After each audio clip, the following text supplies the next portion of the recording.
The goose we retained until this morning, when there were signs that in spite of the slight frost, it would be well that it should be eaten without unnecessary delay. Its finder has carried it off, therefore, to fulfill the ultimate destiny of a goose, while I continue to retain the hat of the unknown gentleman who lost his Christmas dinner.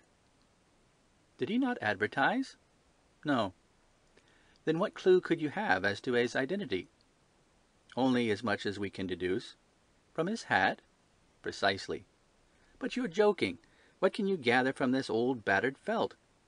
Here is my lens. You know my methods. What can you gather yourself as to the individuality of the man who has worn this article?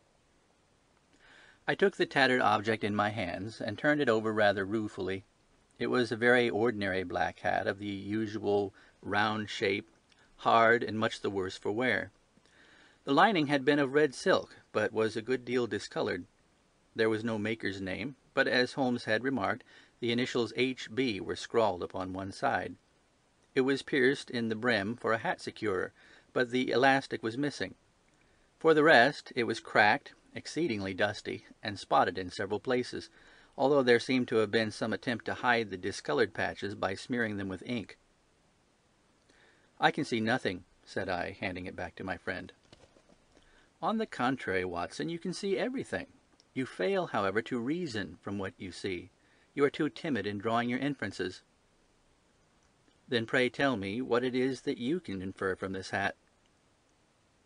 He picked it up and gazed at it in the peculiar introspective fashion which was characteristic of him. "It is perhaps less suggestive than it might have been," he remarked. "And yet there are a few inferences which are very distinct, and a few others which represent at least a small balance of probability. That the man was highly intellectual is of course obvious upon the face of it, and also that he was fairly well to do within the last 3 years, although he has now fallen upon evil days. He had foresight, but has less now than formerly, pointing to a moral retrogression, which, when taken with the decline of his fortunes, seems to indicate some evil influence, probably drink, at work upon him. This may account also for the obvious fact that his wife has ceased to love him." "My dear Holmes!" "He has, however, retained some degree of self-respect," he continued, disregarding my remonstrance. "He is a man who leads a sedentary life, goes out little, is out of training entirely, is middle-aged, has grizzled hair which he has had cut within the last few days, and which he anoints with lime cream. These are the more patent facts which may be deduced from his hat. Also, by the way, that it is extremely improbable that he has had gas laid on in his house." "You're certainly joking, Holmes." "Not in the least. Is it possible that even now, when I gave you these results, you are unable to see how they are attained?" "I have no doubt that I am very stupid, but I must confess that I am unable to follow you. For example, how did you deduce that this man was intellectual?" For answer, Holmes clapped the hat upon his head. It came right over the forehead and settled upon the bridge of his nose. "It is a question of cubic capacity," said he. "A man with so large a brain must have something in it." "The decline in his fortunes, then?" "This hat is 3 years old. These flat brims curled at the edge came in then. It is a hat of the very best quality. Look at the band of ribbed silk and the excellent lining. If this man could afford to buy so expensive a hat 3 years ago, and has had no hat since, then he has assuredly gone down in the world." "Well, that is clear enough, certainly. But how about the foresight and the moral retrogression?" Sherlock Holmes laughed.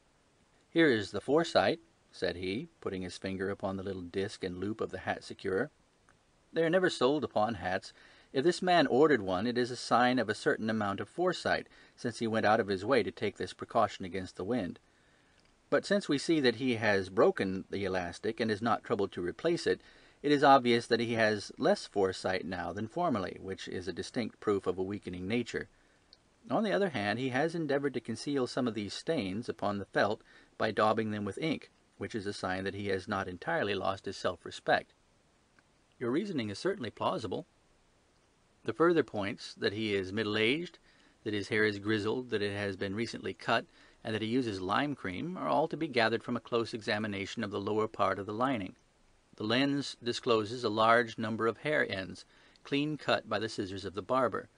They all appear to be adhesive, and there is a distinct odour of lime cream. This dust, as you will observe, is not the gritty grey dust of the street, but the fluffy brown dust of the house, showing that it has been hung up indoors most of the time, while the marks of moisture upon the inside are proof positive that the wearer perspired very freely, and could therefore hardly be in the best of training. But his wife, you said that she had ceased to love him. This hat has not been brushed for weeks. When I see you, my dear Watson, with a week's accumulation of dust upon your hat, and when your wife allows you to go out in such a state, I shall fear that you also have been unfortunate enough to lose your wife's affection. But he might be a bachelor.